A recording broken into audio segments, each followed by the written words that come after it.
নমস্কার। যুক্তি তর্ক সঙ্গে অর্কই আপনাদের স্বাগত। আপনাদের সঙ্গে আমি অর্কপ্রভ সরকার। সবাইকে আরো একবার কৃতজ্ঞতা জানাই। আপনারা যেভাবে আমাকে সহযোগিতা করছেন আমি চিরকৃতজ্ঞ। আগামী দিনেও আপনাদের সহযোগিতা থেকে বঞ্চিত হব না এই আশা রাখি। আপনারা যে ডিভাইসেই আমার অনুষ্ঠান দেখুন না কেন, থ্যাঙ্কস বাটনে ক্লিক করলেই সুপার থ্যাঙ্কস, আপনাদের সহযোগিতা সরাসরি আমার কাছে পৌঁছে যাবে। আমি শিরোনাম কি করেছি, তৃণমূল কি ১০০-র নিচে নেমে যেতে পারে। খোকাবাবু বলেছেন ২৫০টা আসন পাবেন, ভোটের শতাংশও বাড়বে। খোকাবাবু তো নাদান। ২০১১ সালে কংগ্রেসের সঙ্গে জোট করে তৃণমূল ১৮২টা পেয়েছিল, কংগ্রেস ৪২টা পেয়েছিল। ২০১৬ সালে বোধহয় ২০১৪-১৫ আর ২০২১ সালে বাম কংগ্রেস ০, শিবরাত্রি সলতের মতো আইএসএফ, বিজেপি ৭৭, আইএসএফ ৭৮, তাহলে ২৯৪ থেকে ৭৮ বাদ দিলে যা হয় সেটা পেয়েছিল তৃণমূল ২১৪ বা ১৫টা আসন। তা খোকাবাবু বলছেন যে ২৫০টা আসন পাবেন। মা তারার মন্দিরে গিয়ে নাকি কেষ্ট বলেছেন ২৩৫টা আসন পাবে। বাস্তব কি বলছে? বাস্তব বলছে সম্পূর্ণ অন্য। আইপ্যাক ৩ মাস অন্তর অন্তর একটা সমীক্ষা করে কি অবস্থা। দেখুন, আইপ্যাক যাই করুন না কেন,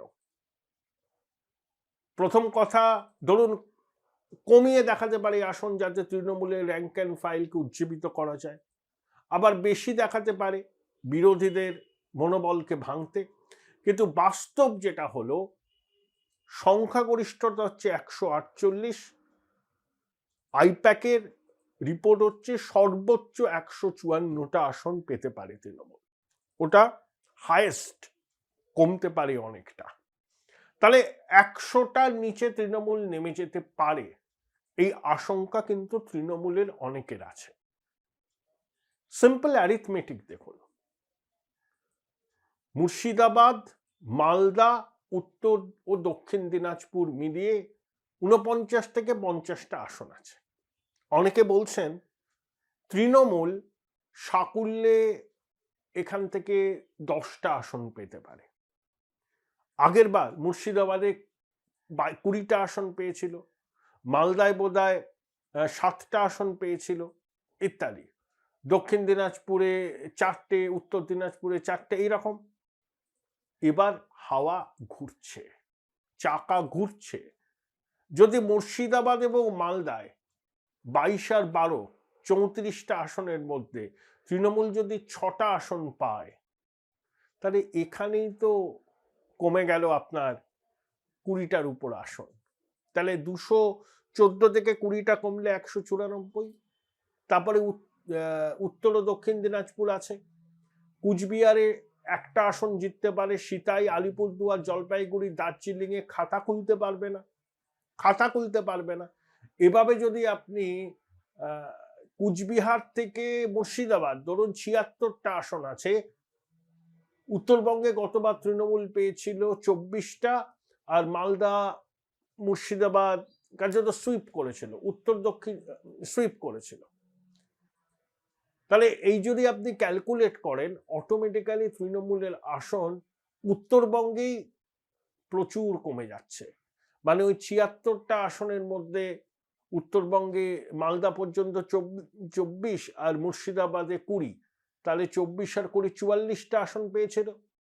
সেই ৪৪টা আসন যদি কমে ১০-১২টা হয়, এখানেই ৩২টা আসনের কমে যাচ্ছে তৃণমূল। তাহলে কি দাঁড়ায়? ২১৪ থেকে ৩২ বাদ দিলে কত হয়? হয় আপনার ১৮২।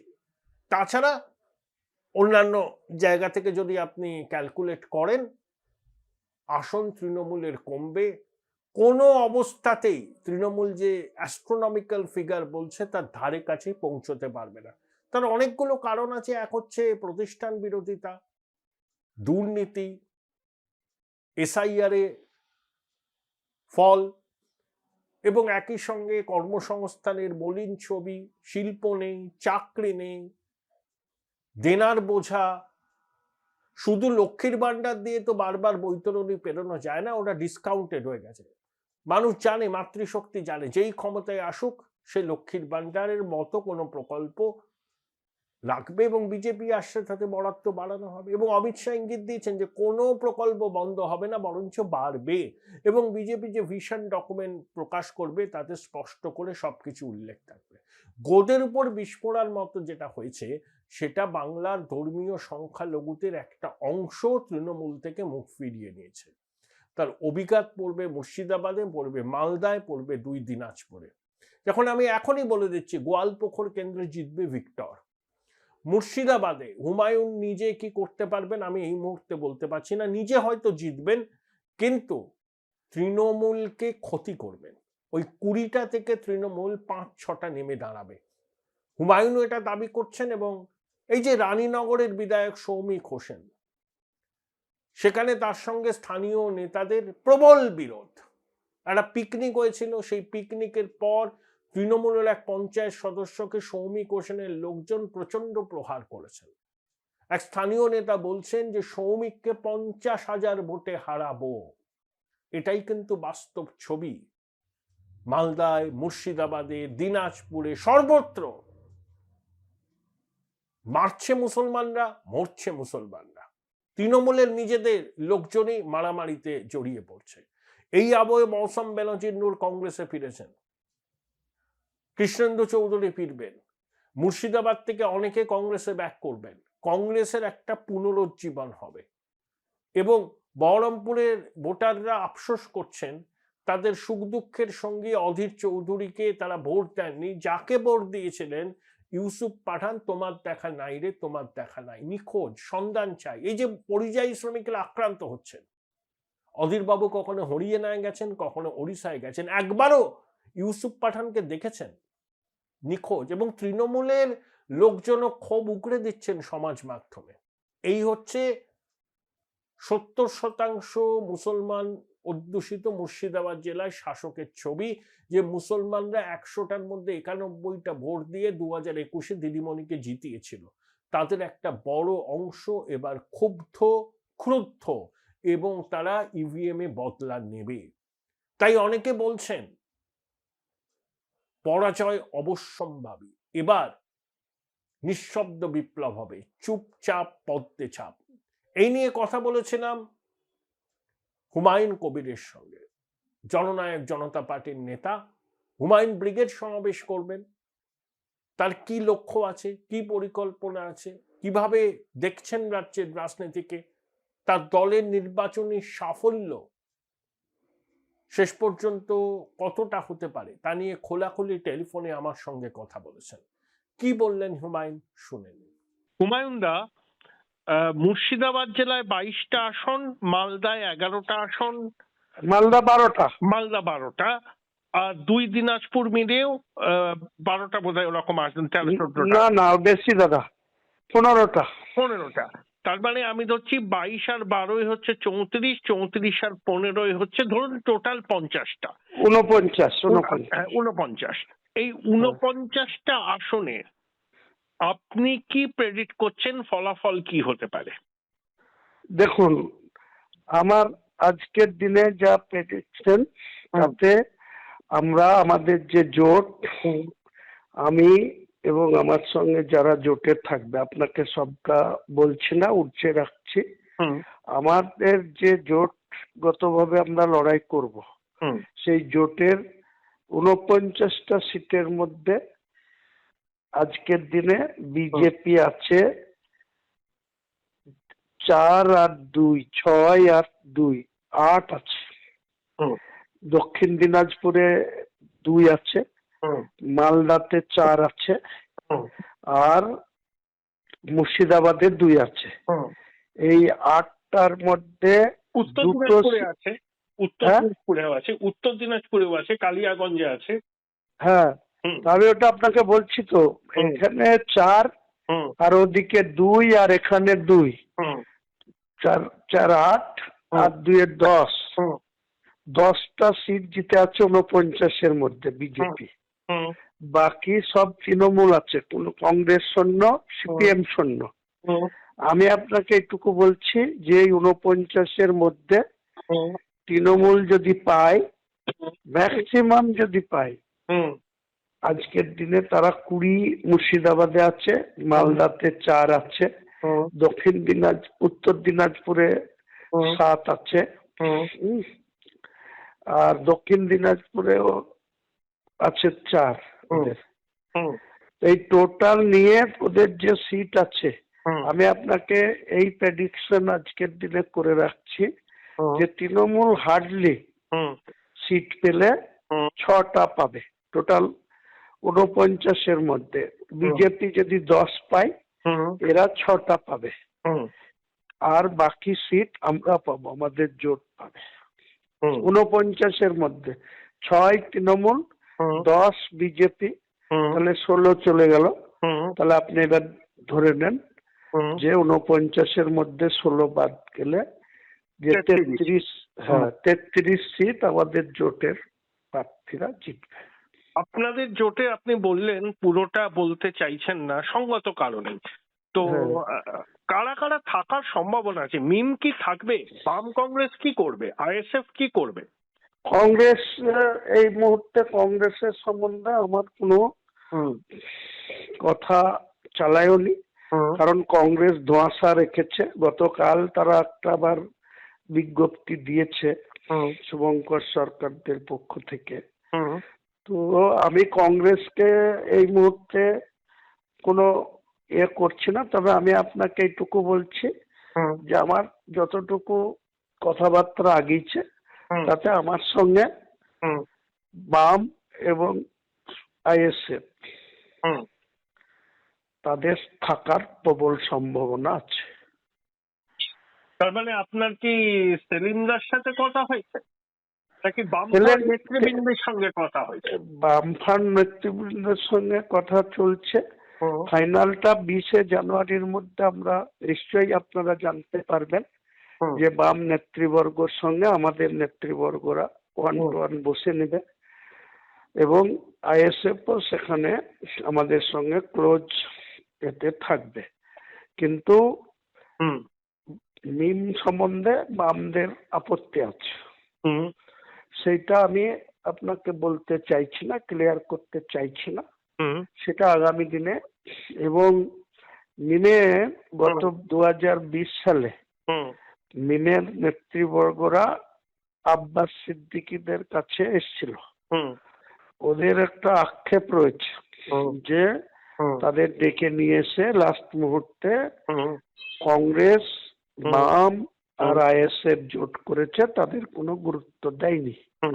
তার জন্য তাদের নিজেদের একটা আক্ষেপ আছে। আমার সঙ্গে যা কথা হয়েছে তাতে আমি এখনো তাদেরকে যেমন পুরোপুরি বলছি না যে আমাদের থাকবেই জোটে, আবার এটাও বলছি না যে থাকার সম্ভাবনা নেই, এটাও বলছি না। ওটা আগামী দিনে অনেক কিছু নির্ভর করবে। আমাদের একবার ছাড়া দফায় দফায় বসা হবে, আলোচনা করা হবে, আলোচনা অব্যাহত আছে, চালু আছে। শেষমেশ 1 ফেব্রুয়ারি ব্রিগেডের সভা হবে।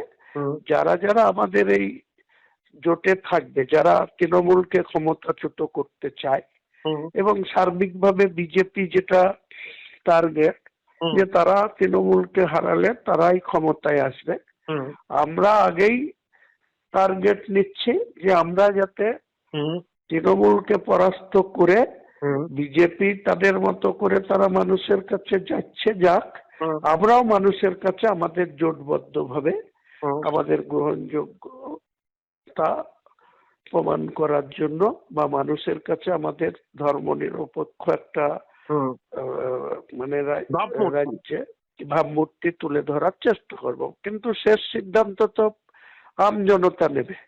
তারা তো ব্যালটে গিয়ে কাদের প্রতি বেশি আস্থা দেখাবে সেটা তো আজকের দিনে বলা যায় না। আমাদের চেষ্টার কোনো ত্রুটি থাকবে না যে তৃণমূল কংগ্রেসকে 3য় স্থানে পাঠাতে। আমরা আজকের দিনে যে লড়াইটা দেব তাতে বিজেপি আর আমাদের জোট হাড্ডাহাড্ডি জায়গায় থাকবে। তৃণমূল কংগ্রেস রাজ্যের শাসক দল, তারা এত দাম্ভিকতা দেখাচ্ছে 250 সিট নিয়ে আসবে, তারা 100 নিচে থাকবে, একটু আপনাকে বলে দিচ্ছি। তৃণমূল হুমায়ুনদা 2011 সালে কংগ্রেসের সঙ্গে জোট করে 182টা আসন পেয়েছিল। পেয়েছিল, হ্যাঁ। 2016 সালে বোধহয় 212 না 14টা পেয়েছিল, 211। আর 2021-এ বোধহয় 215টা পায়। কি করে ওরা হ্যাঁ, 250টার কথা বলছে? এই অঙ্কটা এসব বললাম তো, এটা মানুষের কাছে ভুলভাল তথ্য প্রেরণ করা, মিথ্যাচার করা, আর শুধুমাত্র মুসলিম ভোটারদের কাছে বিজেপির ভয় দেখানো, এটাই হচ্ছে এদের কাজ। এরা প্রকৃত সত্য কথা বলে না, মানুষের সঙ্গে মিথ্যার পর মিথ্যাচার করছে। বিশেষ করে মুসলিম ভোটারদের শুধু বিজেপির জুজুর ভয় দেখিয়ে নিজেদের ক্ষমতা তিনবার মুখ্যমন্ত্রী হয়েছে। আগামী দিনে আমি হুমায়ুন কবির আজকের দিনে আপনাকে দায়িত্ব নিয়ে বলছি, মুসলিম সমাজের যে ভোটার 27 অক্টোবর 2025 যেদিন ইলেকশন কমিশন এসআইআর ডিক্লেয়ার করলো, সেদিনকে ভোটার ছিল 7,66,00,000 সামথিং। আজকে 58 লক্ষ বাদ গিয়েছে, তাহলে দেখুন 7,9 লক্ষ। তার মধ্যে আপনি দেখবেন যারা death case, double name case এসব বাদ গিয়েছে। এটা কোনো ইফেক্ট হবে না, কারণ আমরা 2024-এর যে ইলেকশন, সেই ইলেকশনে 7,66,00,000 ভোটারের জায়গায় 5,55,00,000 মানুষ ভোট দিতে গিয়েছে। তার মানে 2 কোটির বেশি মানুষ ভোট দিতেই যায়নি। তাহলে এই যে 58 লক্ষ মানুষের ডবল নেম আর ডেথ কেস বাদ গিয়েছে, এতে রেজাল্টের কোনো হেরফের হবে না। আমরা মানুষের কাছে ওপেন, সাধারণ মানুষের কাছে, সাধারণ ভোটারদের কাছে আমাদের সম্প্রীতির কথা এবং স্বচ্ছ একটা সরকার আনার জন্য, দুর্নীতিগ্রস্ত সরকারকে পরাস্ত করার জন্য আমরা মানুষের কাছে যাব। আমাদের জোটবদ্ধভাবে আমরা যাব। তাতে আমার আশা, আমার বিশ্বাস, আমার বদ্ধমূল ধারণা যে বর্তমান শাসক দলের স্থান 3য় স্থানে চলে যাবে। আমার শেষ প্রশ্ন সেটা হচ্ছে, মৌসম বেনজির নূর তৃণমূল ছেড়ে কংগ্রেসে চলে গেলেন, এটা কতটা তাৎপর্যপূর্ণ? দেখুন, মালদাতে কংগ্রেসের আজকের দিনে বিধানসভায় শূন্য, এমপিতেও একটা পেয়েছে ইসা খান চৌধুরী। সেটা তার বরকত গনি খান চৌধুরীর এবং ওর বাবা আবু হাসেম খান চৌধুরী 2019-এ মাত্র 8,500 ভোটে জিতেছিলেন। এবারে তৃণমূল, বিজেপি আর কংগ্রেস এই ভোট কাটাকাটিতে ইসা খান 1,19,000 ভোটের মার্জিনে জিতেছে।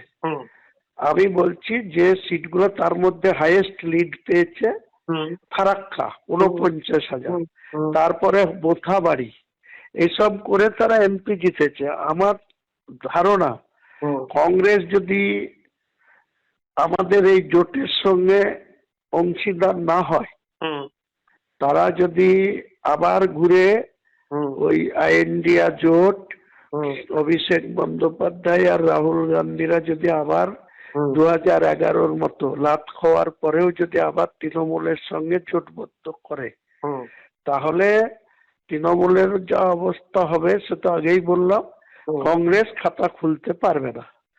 আর যদি কংগ্রেস একা লড়ে তাহলেও কংগ্রেস জিরো থাকবে, খাতা খুলতে পারবে না। হুমায়ুনদা, আমাদের বহরমপুরের সাংসদ ইউসুফ পাঠান, এই যে এত পরিযায়ী শ্রমিক আক্রান্ত হচ্ছেন, মারা যাচ্ছেন, অধীর বাবু যাচ্ছেন, কিন্তু ইউসুফ পাঠানের কোনো খোঁজ নেই, কি বলবেন? ইউসুফ পাঠান সম্পূর্ণ একটা অরাজনৈতিক ব্যক্তি, যার কোনো মানুষের প্রতি দায়বদ্ধতা বিন্দু মাত্র ছায়া নেই। মানুষের ভোট নিয়ে আজ পর্যন্ত 7টা বিধানসভার কোন বিধানসভাতে সাধারণ মানুষকে একবার দেখা করতে যায়নি। অধীর রঞ্জন চৌধুরী হারার পরেও বহরমপুর লোকসভার 5 বারের সাংসদ থাকার সুবাদে তিনি এখনো পরিযায়ী শ্রমিক নিয়ে উড়িষ্যায় চলে যাচ্ছেন, আবার ভারতবর্ষের প্রধানমন্ত্রীর কাছে গিয়ে দরবার করছেন। আর তিনি রানিং এমপি হয়ে কোথায় বোম্বাইয়ে শ্বশুর বাড়ি গিয়ে বসে থাকছে, আবার বড়োদায় গিয়ে থাকছে, আবার খেলা কি খেলে সে ভগবান জানে আর ও জানে। ওই খেলার নামে তৃণমূল এর রাজ্য নেতৃত্বকে মানে একদম টুরিস্টের যা ভূমিকা থাকে ও তার থেকেও কম কিছু বলা যায় না। সে মুর্শিদাবাদের সাংসদ, বহরমপুরের সাংসদ, বহরমপুরটা যেন তার টুরিস্টের স্পট। একজন জনপ্রতিনিধি দায়িত্ব জ্ঞানহীন ভাবে এইভাবে চলাফেরা করছে। ওকে আমি আগামী দিনে 2029-এ আমার যতটুকু অভিজ্ঞতা তাতে ডিলিমিনেশন হবে। ডিলিমিনেশন হলে আমাদের 42টা লোকসভা থেকে অনেকগুলি লোকসভা সিট বাড়বে, 294টা বিধানসভা থেকে প্রায় 400-র উপর বিধানসভা সিট হবে। মুর্শিদাবাদে 3টে সাংসদ সিট, 18 লক্ষ করে ভোটার, সেটা 10 লক্ষর উপর করে ভোটার করলে হিসাব মতো 3-18-54 লক্ষ, তার মানে 5টা সিট হবে এমপি। আমি আপনাকে বলছি হিম্মত থাকলে তৃণমূল নেতৃত্ব দ্বিতীয়বারের জন্য ইউসুফ পাঠানকে বহরমপুরে যেন ক্যান্ডিডেট করে। আমি ইউসুফ পাঠানকে 2 লাখ ভোটে হারাবো, 2 লাখ ভোটে গুনে গুনে। Join Indian Institute of Hotel Management now. Right choice, right decision.